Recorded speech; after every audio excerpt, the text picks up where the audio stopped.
अस्सलामु अलैकुम नाजरीन, मैं रईस आज़म हैदरी कोलकाता इंडिया से मैं आपके सामने हाजिर का दो क़तात पेश कर रहा हूँ। समाअत फरमाएंगे कि कुत्ते के बच्चे खेलते हैं गोद में मगर, कुत्ते के बच्चे खेलते हैं गोद में मगर इंसान के बच्चे फेंके गए कूड़ेदान में। कुत्ते के बच्चे खेलते हैं गोद में मगर इंसान के बच्चे फेंके गए कूड़ेदान में।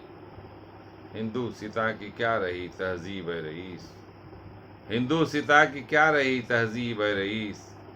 यूरोप की बात आ गई हिंदू सितान में, यूरोप की बात आ गई हिंदू सितान में। और दूसरा कथा कि मर्द औरत थे सियासत में अभी तक दोस्तों, मर्द औरत थे सियासत में अभी तक दोस्तों। अब तो हिजड़े भी मियाँ जाने लगे ईवान में, दर्द सर हो जाएगा फिर शायरों के वास्ते, दर्द सर हो जाएगा फिर शायरों के वास्ते। आ गए जिस दिन ये हिजड़े शायरी मैदान में, आ गए जिस दिन ये हिजड़े शायरी मैदान में। नवाजिश करम शुक्रिया।